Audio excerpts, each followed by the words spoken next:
Your Honor, here are the permits from the city, as well as what the violations were from the city. The handrails were not a part of the violation. The handrails and the are screen still doors required. that she's referring to. Here, just a second. Your mother isn't home. She is home with me. Oh, she is yes, home? Yes, And when did she come home? Hold on. When did she come home? For her to Just come home. For her to come home. Shh. I'm sorry.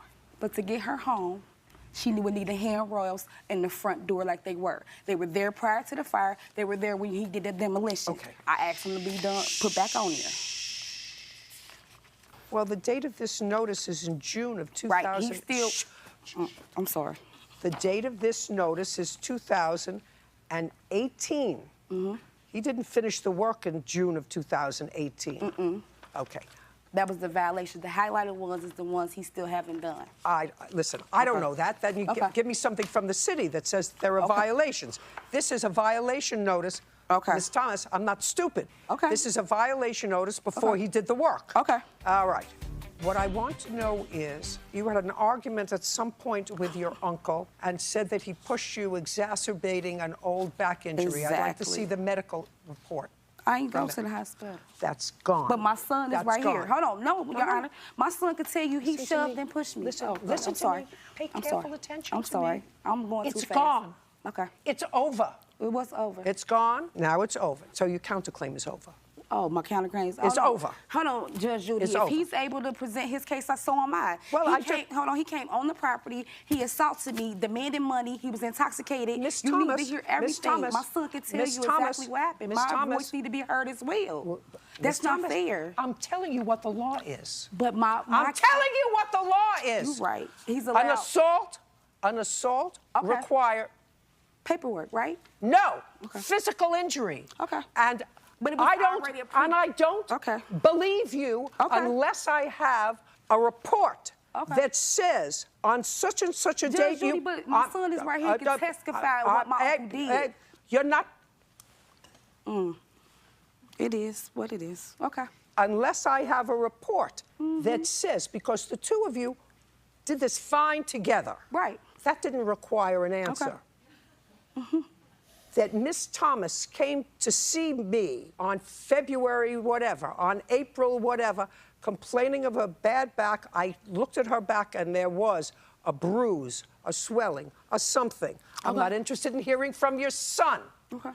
He was present. I just told you what the law is. I do not, put your hand down. I do not intend to do it again. Judge Judy, if I may, about the $137,000, that money was strictly for the lost claims. It had nothing to do with everything that was done in the house in terms of the kitchen, the added bathroom on the 3rd floor. Not because I'm getting this money, it's because I love my family, and I did this because our intention was to sell the house. It wasn't until January of 2019 when Rosalind decides how wonderful the house looks and that she wants to move her mom back into the... Judge Judy. That's not what occurred. That's what... I'm going to put you out. Okay. Do you understand? Yes, ma'am. The next time, it's going out. But he's not telling the truth. I'm going to let him talk. Okay. So the $137,000 was an approved amount from the insurance adjuster. Do I have the emails? I'm 76 years old. I know all about insurance claims and adjusters. I wasn't born yesterday, and don't tell me that you did it put in a new bathroom out of the goodness of your heart, because before the fire, if the place needed a bathroom and you wanted to put in a bathroom, you would have done it on your own. Right. Without any money. Your Honor. I wouldn't go into your house and do repairs to your home if you needed something done. Your case is dismissed, sir. You got enough money. We're done. Parties are excused.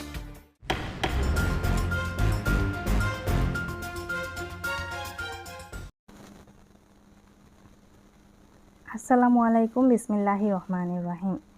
Pilkhana হত্যাকাণ্ডের প্রকৃত ঘটনা মানুষ জানতে পারেনি।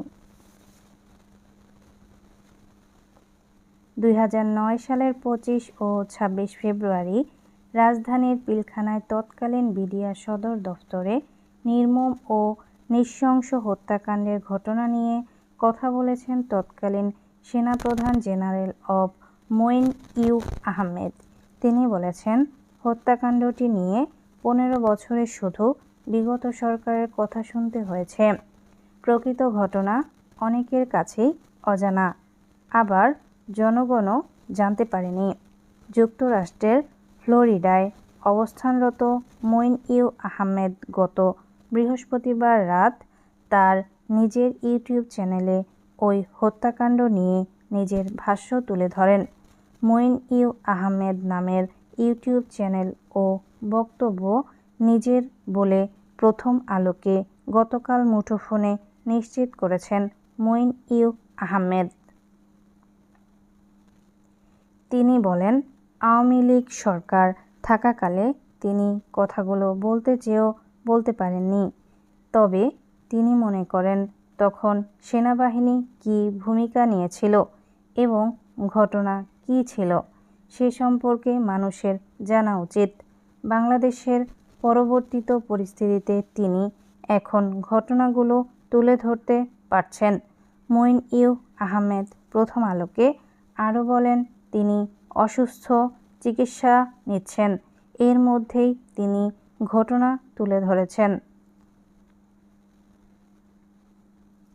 রাজধানীর পিলখানায় তৎকালীন BDR বর্তমানে BGP সদর দফতরে 2009 সালের ঘটেছিল দেশের ইতিহাসের নৃশংস এই হত্যাকাণ্ড।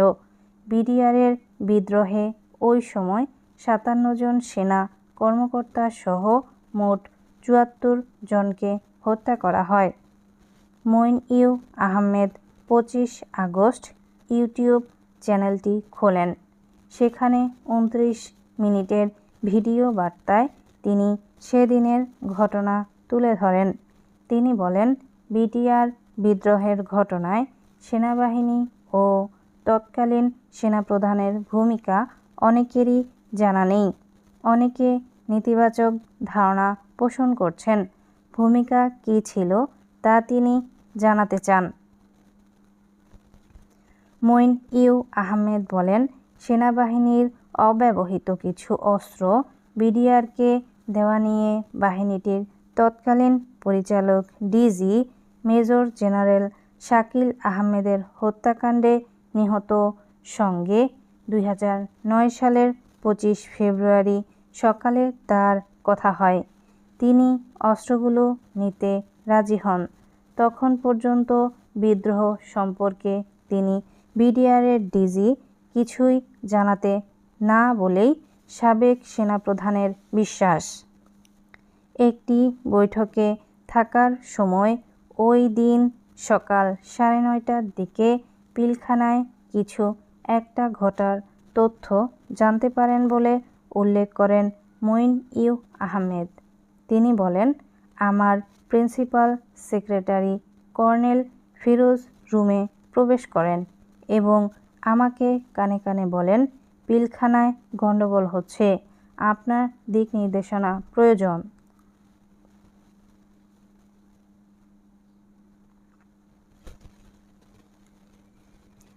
মঈন আহমেদ জানান, তিনি তখন ওই সভা স্থগিত করে তৎকালীন প্রধানমন্ত্রী ও বিডিআরের ডিজির যোগাযোগের চেষ্টা করেন। তাদের ফোন ধারাবাহিক ব্যস্ত ছিল। সামরিক গোয়েন্দারা তখন তাকে পরিস্থিতি সম্পর্কে জানান। ভয়াবহতা উপলব্ধি করে তিনি তখন সময় বাঁচাতে কারো নির্দেশ ছাড়াই সেনাবাহিনীর 46 স্বতন্ত্র পদাতিক ব্রিগেডকে নিয়ে অপারেশনের জন্য প্রস্তুত হতে নির্দেশ দেন। তারা তাৎক্ষণিকভাবে যুদ্ধপ্রস্তুতি শুরু করে, যার নামকরণ করা হয় অপারেশন রিস্টোর অর্ডার। সকাল 9:47 বিডিআরের ডিজিকে ফোনে পাওয়া যায় বলে উল্লেখ করেন মঈন আহমেদ।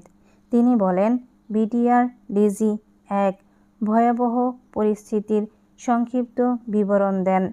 তিনি বলেন, দরবার চলাকালীন 2 জন সশস্ত্র সৈনিক 2 বার হলে প্রবেশ করে। একজন ডিজির পিছনে এসে দাঁড়ায়, অপরজন দরবার হল অতিক্রম করে বাইরে চলে যায়। তার পরপরই বাইরে থেকে গুলির শব্দ আসে। গুলির শব্দ শোনার সঙ্গে সঙ্গে দরবার হলে উপস্থিত সৈনিকেরা গণ্ডগোল শুরু করে দেয়। তারা দাঁড়িয়ে যায়, দরবার হল থেকে বের হয়ে যায়।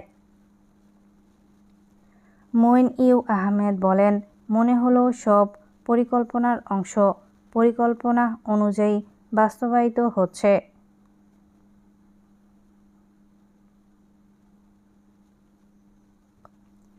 মঈন ইউ আহমেদ বলেন, অনেকে মনে করে বিডিআর ডিজি সাহায্যের জন্য আমাকে কল করেছিলেন। এটা সত্য নয়। আমি বিডিআর ডিজিকে ফোন করি এবং আমরা কি ব্যবস্থা নিচ্ছি তা ওনাকে জানিয়ে দেই।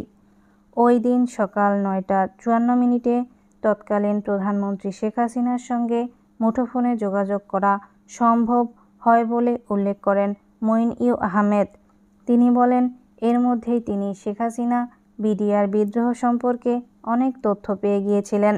এই সময় আমি তাকে অপারেশনের কথা জানালে তিনি জানতে চান কতক্ষণ সময় লাগবে ব্রিগেডকে তৈরি করতে। আমি বললাম, সাধারণত 6 ঘন্টা লাগে, তবে তাড়াতাড়ি করে 2 ঘন্টার মধ্যে তৈরি করা যায়। 46 ব্রিগেডকে পিলখানায় যাওয়ার অনুমতি শেখ হাসিনা দিয়েছিলেন বলে জানান মঈন ইউ আহমেদ। ব্রিগেডটি 1 ঘন্টার মধ্যে যাত্রা শুরু করে উল্লেখ করে তিনি বলেন, 46 ব্রিগেডের তৎকালীন কমান্ডার ব্রিগেডিয়ার জেনারেল হাকিমের নেতৃত্বে 10 জন কর্মকর্তা ও 655 জন সৈনিক পিলখানার উদ্দেশ্যে যাত্রা শুরু করে। সকাল 10:30টায় ব্রিগেডের অগ্রবর্তী দল জাহাঙ্গীর গেট অতিক্রম করে। এদিকে বিদ্রোহী বিডিআর গেটগুলোর সামনে অতিক্রম প্রতিহত করতে বিভিন্ন অস্ত্র মোতায়েন করে বলে উল্লেখ করেন মঈন ইউ আহমেদ। তিনি বলেন, বেলা 11টায় 46 ব্রিগেডের প্রথম গাড়িটি পিলখানার মেইন গেটের কাছাকাছি পৌঁছালে বিদ্রোহীরা একটি পিকআপ লক্ষ্য করে রকেট হামলা চালায়। এতে চালক ঘটনাস্থলেই মারা যান। চালকের পাশে বসা একজন গুরুতর আহত হন। সাবেক সেনাপ্রধান বলেন, 10টা 35 দিকে তার অফিস থেকে বিডিআরের মহাপরিচালকের সঙ্গে যোগাযোগ করার চেষ্টা করা হয়, তবে তা সম্ভব হয়নি। হয়তো এর আগেই তাকে হত্যা করা হয়েছিল। তিনি তৎকালীন লেফটেন্যান্ট কর্নেল শামসের বরাত দিয়ে বলেন, শামসের ধারণা অনুযায়ী 10:30 থেকে 11টার মধ্যেই অনেক অফিসারকে গুলি করে হত্যা করা হয়। সেনাবাহিনীর ব্রিগেড পৌঁছায় 11টার পরে।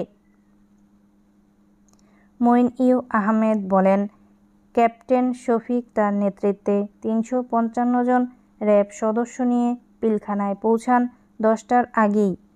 এই সময় তিনি তার ঊর্ধ্বতন কর্মকর্তার কাছে পিলখানায় প্রবেশের অনুমতি চাইলেও তা পাননি। তিনি অনুমতি পেলে হয়তো পরিস্থিতি মোকাবেলা করতে সুবিধা হতো এবং এত ক্ষয়ক্ষতি হতো না। সাবেক সেনাপ্রধান জানান, 11টা 45 দিকে পিএসও এফএএফডি প্রিন্সিপাল স্টাফ অফিসার স্বতন্ত্র বাহিনী বিভাগ তাকে জানায়, সরকার রাজনৈতিকভাবে এই সমস্যা সমাধানের চেষ্টা করছে।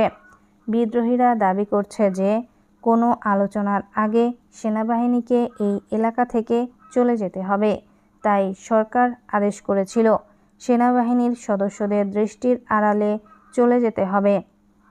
অন্তত 2 কিলোমিটার উত্তরে চলে যাওয়ার জন্য বলা হয়। সমঝোতা না হলে তখন সামরিক অভিযান পরিচালনা করা হবে।